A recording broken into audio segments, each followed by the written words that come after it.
अब आप हमारी बराह रास्त नशरियात यूट्यूब पर भी देख सकते हैं, youtube.com/24newsht पर। बुलेटिन का बाकायदा आगाज करेंगे और सबसे पहले बात करेंगे निशवा के इंतकाल की। गलत इंजेक्शन लगने से जहनी तौर पर मफलूज बच्ची निशवा इंतकाल कर गई। वालिदा बेटी की लाश हाथों में उठाए घर पहुंची। बाप गम से निढाल है, कहा बहुत कुछ किया मगर बेटी को बचा न सका।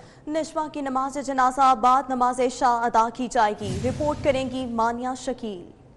नन्ही परी जिंदगी की बाजी हार गई। डॉक्टरों की मामूली गलती ने 9 माह की निशवा की जान ले ली। इस माह 8 रोज से लियाकत नेशनल अस्पताल में जेरे इलाज निशवा का इंतकाल हो गया। वालिदा निशवा को सीने से लगाए गोद में लिए घर पहुंची। कैसे भी जज्बात पर काबू न रख सके। मीडिया नुमाइंदों से गुफ्तगू के दौरान जब्त खो बैठे। मेरी बेटी चली गई,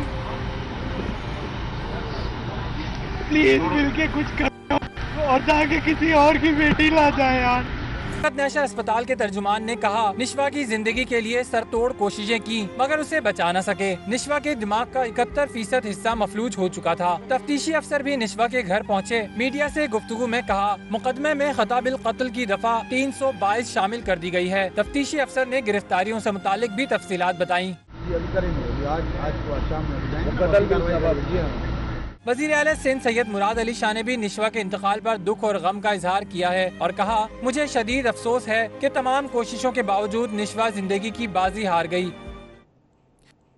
कराची में दारुस्सेहत अस्पताल की इंतजामिया के मुजरिमाना गफलत ने 9 माह की नन्ही जान निशवा से जिंदगी छीन ली। निशवा के घर पर ताजियत के लिए आने वालों का भी सिलसिला जारी है। हमारी नुमाइंदा मानिया शकील हमारे साथ हैं, उनसे बात करते हैं। मानिया, यकीनन एक बड़ा दुख है ये।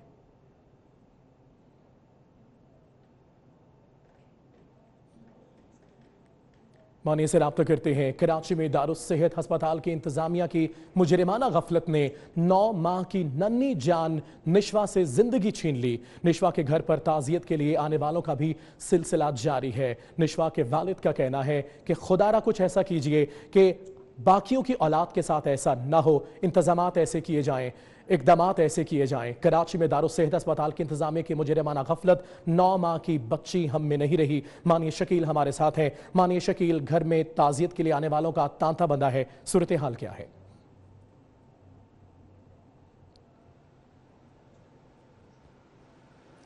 इस वक्त जो है ताज़ियत की जो है लोग आ रहे हैं और ताज़ियत कर रहे हैं। रिश्तेदार अजीज़ो अकारिब के साथ सियादी शख्सियात की जो है बड़ी तादाद यहाँ पे आई हैं और साथ ही जो है शोबे से ताल्लुक़ रखने वाली कुछ शख्सियात ने भी यहाँ पे आके वालिदैन से ताज़ियत की है। इस वक्त निशवा का जज्ज़े खाकी अस्पताल मुंतकिल कर दिया गया है पोस्टमार्टम के लिए, जिसके बायस उनका जो है नमाज जनाजा भी इशा के बाद अदा किया जाएगा। पोस्टमार्टम की रिपोर्ट जो है जब आएगी तो जो है मज़ीद तफसीलात उसकी मालूम की जाएगी।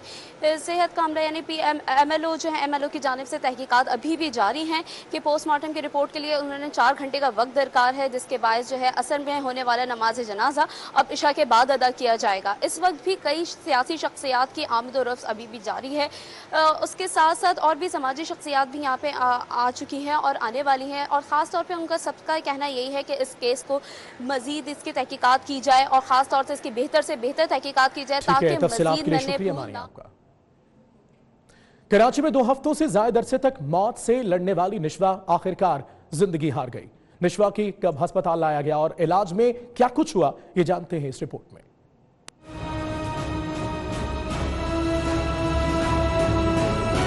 कराची में डॉक्टर्स की गफलत का शिकार होने वाली नन्ही सी जान 9 माह की निशवा जिंदगी की बाजी हार गई। नन्ही निशवा को इनके वालिद कैसर ने अपनी बहन अमायशा के साथ 6 अप्रैल को दारुस्सेहत अस्पताल में दाखिल कराया। 7 अप्रैल को नन्ही निशवा को डॉक्टर्स ने इंजेक्शन लगाया, जिसके बाद इसकी हालत बिगड़ गई। अस्पताल इंतजामिया ने गलत इंजेक्शन लगाने का इतराफ किया और दोबारा बच्ची को अस्पताल दाखिल किया। निशवा को 14 अप्रैल तक दारुस्सेहत में ही वेंटिलेटर पर रखा गया। 15 अप्रैल की सुबह निशवा को लियाकत नेशनल अस्पताल शिफ्ट किया गया। आज ठीक 7 दिन के बाद नन्ही निशवा जानबर ना हो सकी और खालिक हकीकी से जा मिली।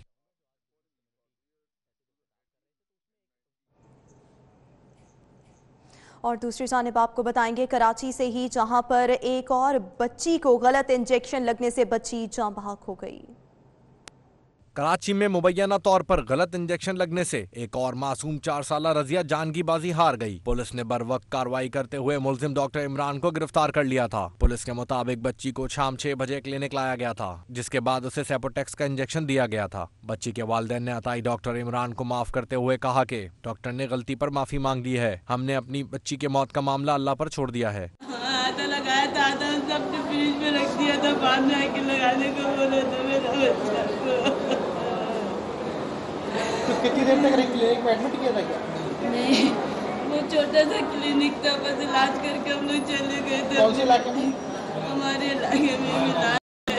पुलिस का कहना है कि वालिदैन बच्ची का पोस्टमार्टम किए बगैर ही लाश घर ले गए। वालिदैन डॉक्टर के खिलाफ कार्रवाई नहीं चाहते, इसलिए डॉक्टर इमरान का बयान कलम बंद करके इसे रिहा कर देंगे। रुख करेंगे पेशावर का। आपको बताएंगे पेशावर में बच्चों को गलत पोलियो वैक्सीनेशन लगने के बायस बच्चों की हालत खराब हो गई। रिपोर्ट करेंगे आफ्ताब मोहम्मद।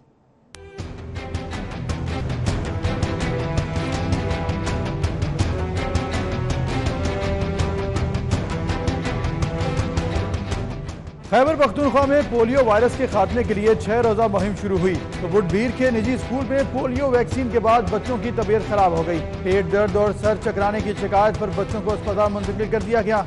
आज ही हमारी पोलियो कैंपेन का फर्स्ट डे था। एक्सटेंडेड एज हमारी एक कैंपेन थी। इसमें 3400 स्कूलों में हमने आज कवरेज की है। 3400 स्कूलों में से सिर्फ 1 या 2 स्कूल से इस तरह की हमें रिपोर्ट्स मौसूल हुई हैं, जो कि अभी एक आला कमेटी जिसको इन्वेस्टिगेट कर रही है। ऐसा किसी और स्कूल में नहीं हुआ। It wasn't in the vaccine, it wasn't in the campaign, the reasons will be determined. मगर इस कैंपेन में अगर वैक्सीन में कोई मसला होता या इसके अलावा कोई और मेडिकल रीजन होता तो फिर बाकी स्कूलों से भी रिपोर्ट होता ना। खबर पहुंची घरों तक तो मुश्तइल अफराद ने हेल्थ सेंटर पर धावा बोल दिया, तोड़ फोड़ की और फिर आग लगा दी। मामला पुलिस से ना समझ सका तो पाक फौज के जवानों ने इलाके का कंट्रोल संभाल लिया। पोलियो ड्रॉप से किसी बच्चे को कोई तकलीफ नहीं पहुंची, कोई रिएक्शन नहीं हुआ है। तमाम बच्चे बिल्कुल सेफ एंड साउंड हैं। HMC हॉस्पिटल उनको लेके गए थे, हमारे LRH हॉस्पिटल लेके गए थे। दोनों हॉस्पिटल्स में बच्चे बिल्कुल सेफ एंड साउंड हैं और कोई पोलियो ड्रॉप्स की कोई रिएक्शन नहीं हुई थी। वज़ीर आज़म के इस्तेदाद पोलियो मुहिम के तर्जुमान ने वाक़े को स्कूल इंतजामिया की जानिब से ड्रामा करार दिया। खैबर पख्तूनख्वा के कोऑर्डिनेटर कामरान अफरीदी का कहना है कि वैक्सीन ज़ायदुल मयाद नहीं। कराची के इलाके औरंगी टाउन में कत्ल होने वाली खातून और 2 कमसिन बच्चों को मकामी कब्रिस्तान में सुपुर्द खाक कर दिया गया। नमाज जनाजा में अजीज व अकारिब और अहले इलाका की बड़ी तादाद ने शिरकत की। कराची के इलाके औरंगी टाउन पाकिस्तान बाजार थाने की हुदूद में कत्ल होने वाली माँ और 2 कमसिन बच्चों की नमाज जनाजा गुलशन बिहार के मरकजी शारा पर अदा की गई। माँ और दोनों कमसिन बच्चों को गुज़िश्ता रात घर में घुसकर तेज धार आले से कत्ल कर दिया गया था। तीनों मैयतों को गुलशन बिहार मरहुमा के भाई की रिहाइशगाह लाया गया। मैयतें घर पहुंची तो कोहराम मच गया। कत्ल होने वाली माँ और दोनों कमसिन बच्चों को औरंगी टाउन के मकामी कब्रिस्तान में सुपुर्द खाक कर दिया गया। नमाज जनाजा में इलाका मकीनों और अजीजों कारिब रिश्तेदारों की बड़ी तादाद ने शिरकत की। DGISPR major general Asif Ghafoor ने ट्वीट किया कि 2014 में कराची में क्राइम का इंडेक्स दुनिया में 6ठे नंबर पे था। आज अल्हम्दुलिल्लाह क्राइम में कराची का नंबर दुनिया में 17वें नंबर पर चला गया है और कराची में जराइम की शरह कम होने का क्रेडिट सिविल इंतजामिया और सिक्योरिटी फोर्सेस को जाता है। कराची के शहरी कराची में अमन के कयाम के हिस्सेदार हैं। आपको अपडेट करते चलें कि ये ट्वीट किया है मेजर जनरल आसिफ गफूर ने ट्विटर पर और लिखते हैं कि 2014 में कराची में क्राइम का इंडेक्स दुनिया में 6ठे नंबर पर था। आज अल्हम्दुलिल्लाह क्राइम्स में कराची का नंबर दुनिया में 17वें नंबर पर चला गया है।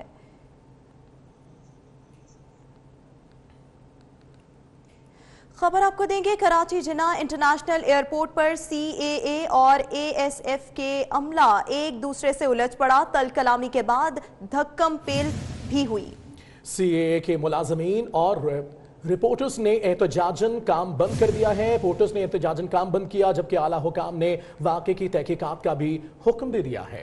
कराची जिना इंटरनेशनल एयरपोर्ट पर CAA और ASF के अमला एक दूसरे से उलझ पड़े। तल कलामी के बाद धक्कम पैर तक जा पहुंची। CAA के मुलाजमीन और रिपोर्टर्स ने एहतजाजन काम बंद कर दिया।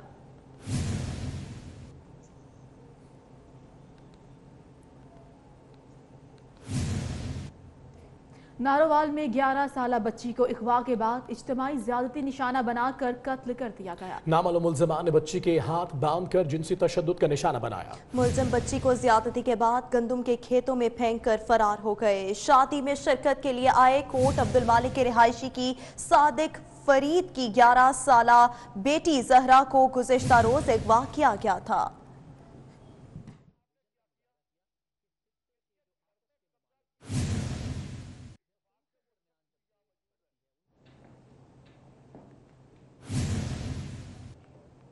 और खबर देंगे अब आपको कि दुबई के हुक्मरान अल शेख राशिद अल मखतूम की तरफ से तोहफे में मिलने वाले 18 शेर और टाइगर्स लाहौर पहुंच गए, जिन्हें लाहौर चिड़ियाघर मुंतकिल कर दिया गया है। मजीद भी जानेंगे फाहद भट्टी से। जी फाहद। जी बिल्कुल, दुबई से आने वाले 18 नए शेर जो हैं वो लाहौर चिड़ियाघर में मुंतकिल कर दिए गए हैं, मगर अभी इंतज़ामिया की जानिब से नए शेरों को देखने की इजाज़त नहीं दी जा रही, जिसकी वजह से जो यहाँ पर मौजूद शहरी हैं वो लोग कह रहे हैं कि वो नए शेरों को देख कर ही घर जाएंगे। ख़ास तौर पर जो लाहौर चिड़ियाघर में आज बच्चे आ रहे हैं यहाँ पर जानवरों को देखने के लिए, उनका ये कहना है कि पुराने शेर देख देख कर वो थक चुके हैं, इसलिए अब वो नए शेरों को देखना चाहते हैं। मगर लाहौर चिड़ियाघर की जो इंतज़ामिया है उसकी जानिब से अभी किनाते लगाकर जो नए शेर जहाँ पर रखे गए हैं वहाँ पर जाने का रास्ता बंद कर दिया गया है। दुबई से जो तोहफे में नए 18 शेर मिले हैं पाकिस्तान को, उसके अलावा लाहौर चिड़ियाघर में यहाँ पर पहले से भी कुछ पुराने शेर मौजूद हैं, मगर लाहौर चिड़ियाघर की जो इंतज़ामिया है उनका ये कहना है कि जो नए शेर यहाँ पर लाए गए हैं उनको माहौल में एडजस्ट होने में थोड़ा टाइम लगेगा, इसलिए कुछ दिनों के बाद उनको जोड़े बनाकर पुराने शेरों के साथ यहाँ पर लाहौर चिड़ियाघर में रखा जाएगा। जी फहद भट्टी शुक्रिया आपका। और पंजाब में कल अदम तंजीमों को कौमी धारे में लाने के लिए फलाही प्रोजेक्ट्स जारी रखने में हुकूमत को मुश्किलात का सामना करना पड़ रहा है। मजीद भी जानेंगे इरफान मलिक से। जी इरफान।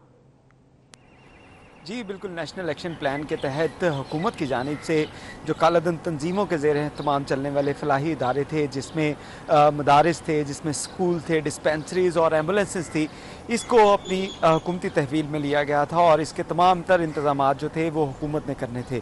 लेकिन 4 माह से ज़ायद का अरसा गुजरने के बावजूद अभी तक जो तमाम जो फलाही रियासतों के फलाही जो इदारे थे उनके जो वर्कर्स हैं उनको कौमी धारे में नहीं लाया जा सका। जो ज़राए हैं होम डिपार्टमेंट के, उसके मुताबिक हुकूमत को ये फलाही इदारे चलाने में काफ़ी मुश्किलात का सामना करना पड़ रहा है। इसी तरह जो डिस्पेंसरीज थी, जो तालीमी इदारे थे जिनमें मदारिस भी शामिल थे, उनके भी मामला जो है वो ख़राब हैं। दूसरी जानिब ये भी जो है वो शुबा जाहिर किया जा रहा है कि अगर इनको कौमी धारे में ना लाया गया तो इससे भी काफ़ी बहुत शुक्रिया इरफान मलिक आपका।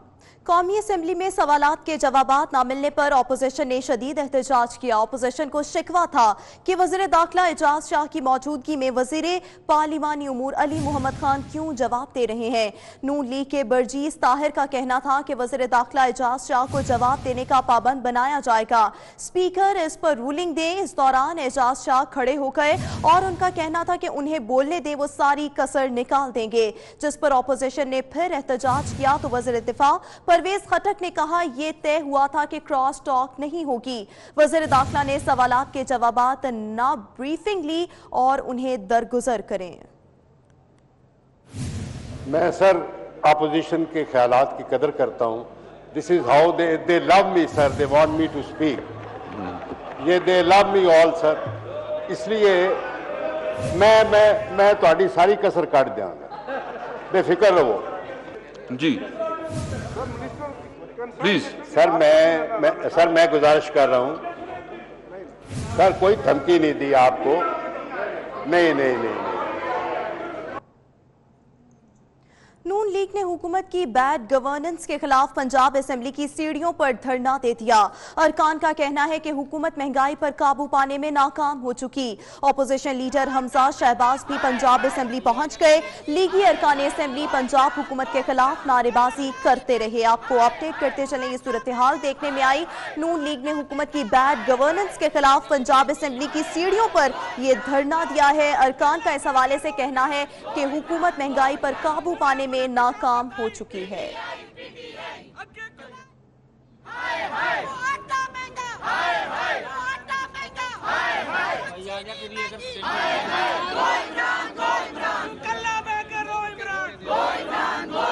पूरे मुल्क की शामत आई, पीटीआई अगे कुआ पीछे खाई पीटीआई पीटीआई फिर भी तेरी शर्म ना आई PTI PTI go Imran go go Imran go go Imran go. दूसरी जानिब आपको बताएंगे chairman Pakistan Peoples Party Bilawal Bhutto Zardari ने वफाकी हुकूमत में तब्दीलियों पर हल्के पुल्के अंदाज में तंज किया है। सहाफी ने बिलावल भुट्टो जरदारी से सवाल किया क्या सिंध के वज़रा दुरुस्त काम कर रहे हैं, जिस पर उन्होंने जवाब दिया इनसे तो बेहतर काम कर रहे हैं। जब बिलावल भुट्टो जरदारी से हुकूमत के खिलाफ तहरीक चलाने का सवाल हुआ तो मुस्कुरा कर बोले, देखते हैं क्या पीपल्स पार्टी बाकायदा तरीका आगाज करेगी हुकूमत के खिलाफ। देखते हैं सर, आपने कहा था कि हुकूमत के खिलाफ बाकायदा सड़कों पर निकलेंगे, कितना टाइम देंगे हुकूमत को मज़ीद?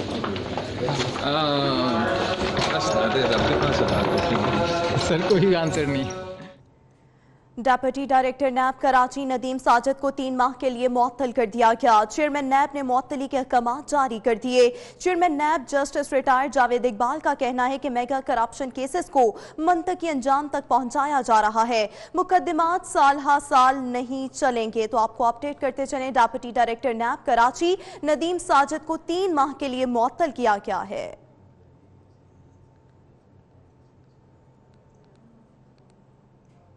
चेयरमैन पाकिस्तान उलमा काउंसिल हाफिज ताहिर अशरफी का कहना है कि इंतहा पसंदी ने मुस्लिम उम्मा को कमजोर किया है। उन्होंने हुकूमत से मुतालबा किया है कि रमजानुल मुबारक में बिजली लोड शेडिंग कम से कम की जाए, जबकि जखीरा अंदोजों के खिलाफ कार्रवाइयां की जाएं।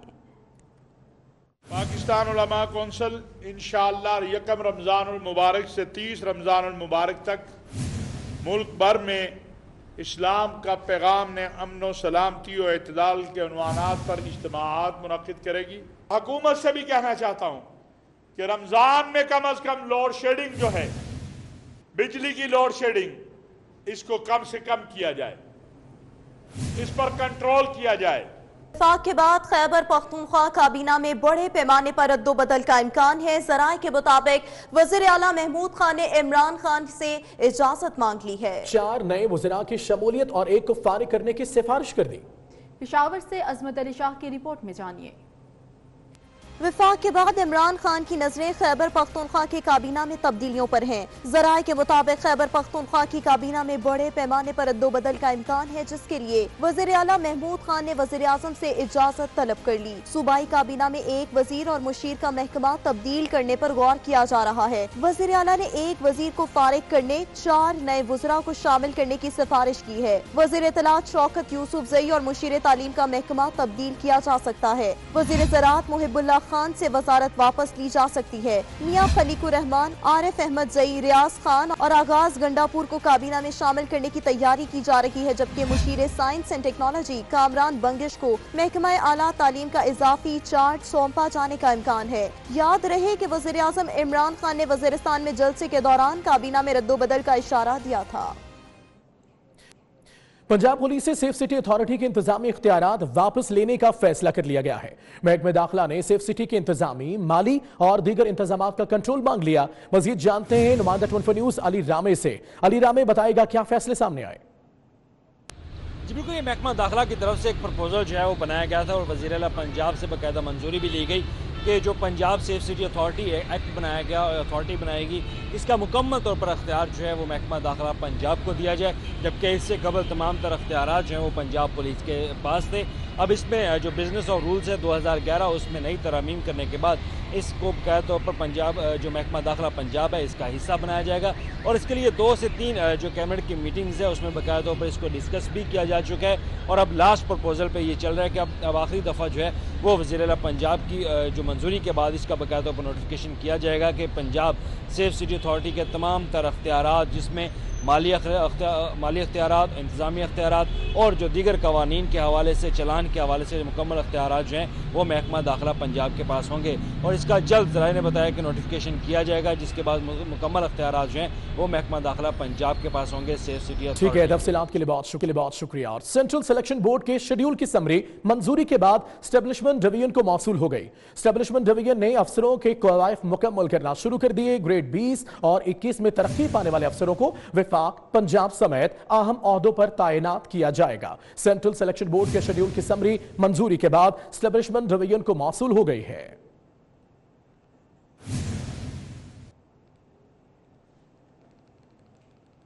APR ने बजट तजावीज को हतमी शक्ल देना शुरू कर दी। ज़राए के मुताबिक नए बजट में तनख्वाहदार तबके पर टैक्स बोझ में इजाफा और टैक्स छूट की हद 8 से 9 लाख रुपए करने की तजवीज दी गई है, जबकि सालाना 12 लाख रुपए टैक्स छूट को कम करने की सिफारिश की गई है। सिफारिशात सामने आई। APR ने बजट तजावीज को हतमी शक्ल देना शुरू कर दी है। ज़राए के मुताबिक नए बजट में तनख्वाहदार तबके पर टैक्स बोझ में इजाफे और टैक्स छूट की हद 8 से 9 लाख रुपए करने की तजवीज दी गई है।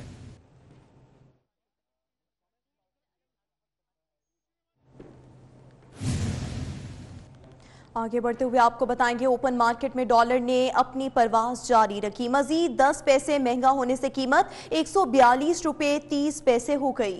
इंटरबैंक मार्केट में डॉलर के मुकाबले रुपया मुस्तहकम रहा। कीमत 141 रुपये 39 पैसे पर बरकरार रही। नए मुशीर खजाना के तयनाती के बाद 2 रोज के दौरान ओपन मार्केट में डॉलर 30 पैसे महंगा हो चुका है। पाकिस्तान स्टॉक एक्सचेंज की तेजी आरजी साबित हुई। 2 दिन के बाद दोबारा मंदी ने घेर लिया। इंडेक्स 1% कमी से 37,000 की सतह से नीचे बंद हुआ।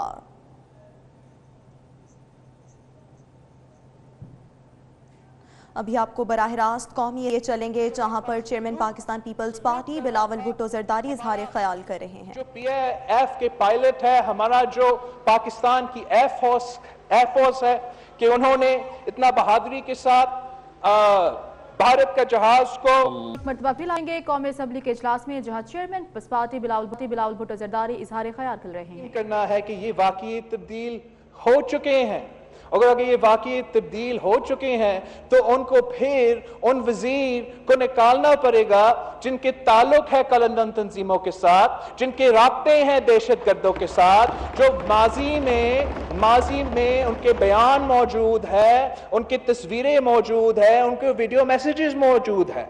और मेरा ये बात कोई जाती मुखालफत की वजह से नहीं थी, कोई जाती या पॉलिटिकल दुश्मनी की वजह से नहीं थी।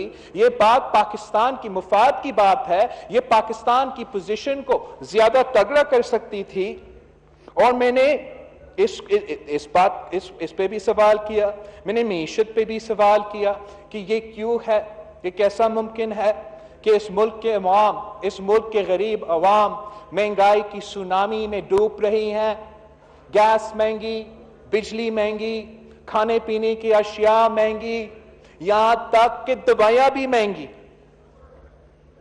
और जबकि मेरे सामने हमारा जो फॉरेन मिनिस्टर है, फॉरेन मिनिस्टर ने ना सिर्फ जवाब दिया, अंग्रेजी में जवाब दिया और मेरा हर पॉइंट से अग्री किया था, मान लिया था कि ये सही एतराज है, लेकिन ये इनका क्लैरिफिकेशन पॉइंट्स है। मगर मेरा पीछे मेरा गैर मौजूदगी में एक और साहब ने तकरीर किया, जहां कुछ गैर मुनासिब अल्फाज इस्तेमाल किए गए, जहां मेरे लिए मुल्क दुश्मन का अल्फाज इस्तेमाल किया गया, मेरा जात पे, मेरा जबान पे हमला किया गया।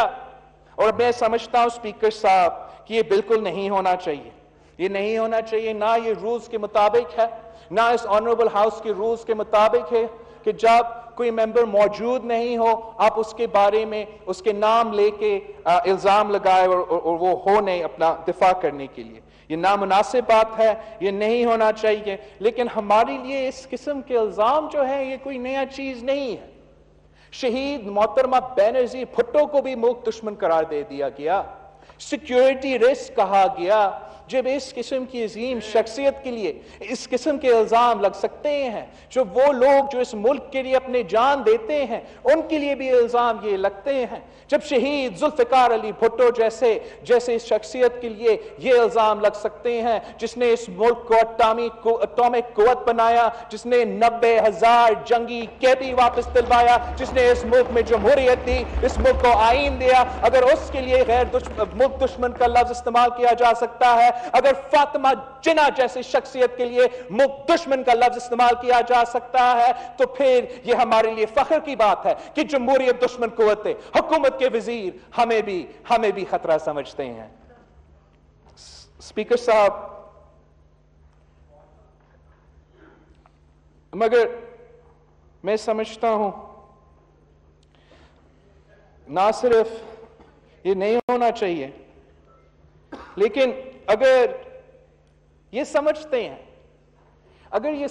हैं कि इनकी गाली की वजह से, इनकी गालिब गलोच की वजह से, इनकी दबाव की वजह से, इनकी नायब गर्दी की वजह से हम खामोश हो जाएंगे, हम दब जाएंगे, हम खामोश हो जाएंगे, तो ये मुमकिन ही नहीं है। हम तो शहीद जुल्फिकार अली भुट्टो के जानिसार हैं, हम शहीद मोहतरमा बेनज़ीर भुट्टो के जियाले हैं। जब हम ज़िया उल हक जैसे आमिर से नहीं डरे, जब हम मुशर्रफ जैसे आमिर से नहीं डरे, जब हम अयूब जैसे आमिर से नहीं डरे, तो ये कठपुतली हमारे लिए क्या है?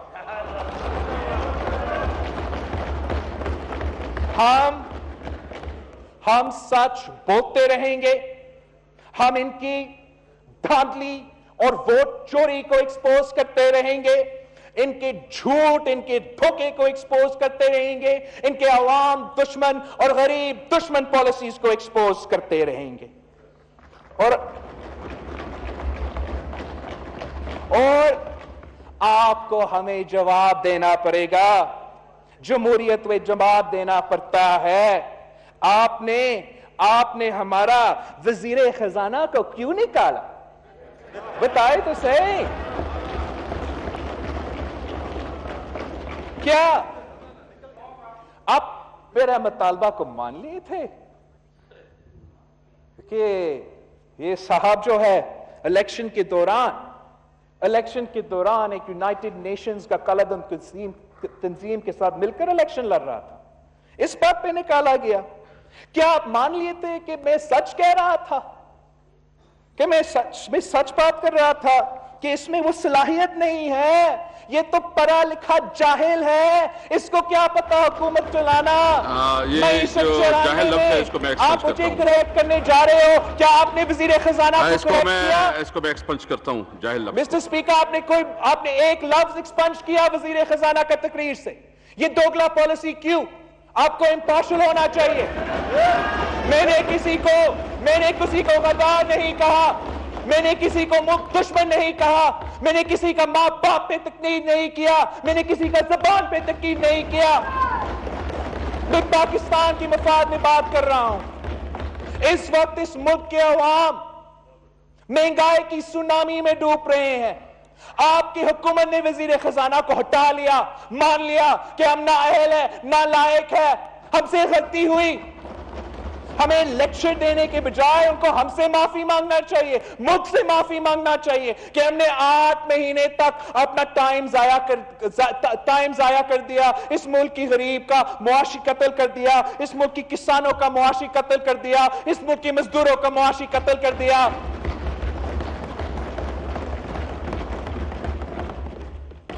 मैं तो कह रहा था ये नालायक है, नाअहल है, लेकिन अब आपने इसको क्यों निकाला? जब एक हफ्ता रहता था आपका IMF की डील में, 1 महीना रहता है हमारा आने वाले बजट में, तो फिर इसका टाइमिंग में लोग सवाल पूछेंगे, आपके कारकुन सवाल पूछेंगे, इस मुल्क के अवाम सवाल पूछेंगे। लेकिन निकाल के आपने किसको रखा? सदर जरदारी का वजीर खजाना।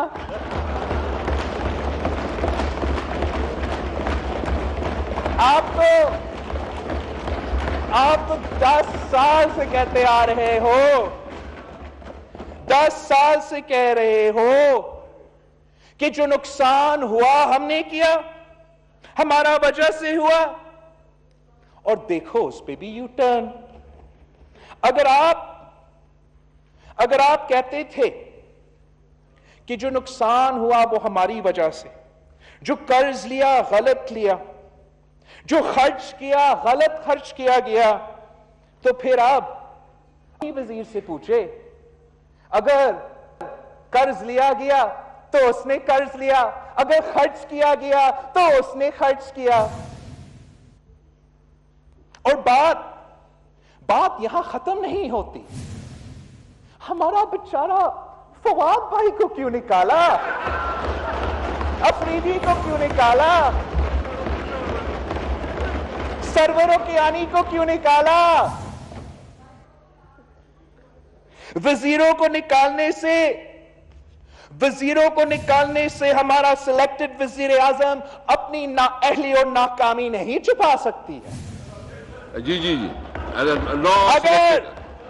अगर ये वाकई यस अगर ये वाकई उस सिलेक्टेड वजीर आजम के फैसले थे या नहीं, अगर ये वाकई हमारा सिलेक्टेड वजीर आजम के फैसले ही थे, नो प्लीज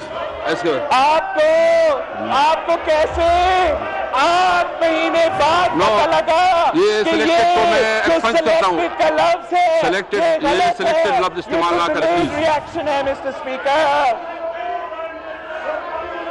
सिलेक्टेड वजीर आजम इस असेंबली ने इसको मुंतखब किया है, इस असेंबली ने मुंतखब किया है, बिलावल भुट्टो साहब सिलेक्टेड नहीं हो सकती। आप प्लीज बाखबर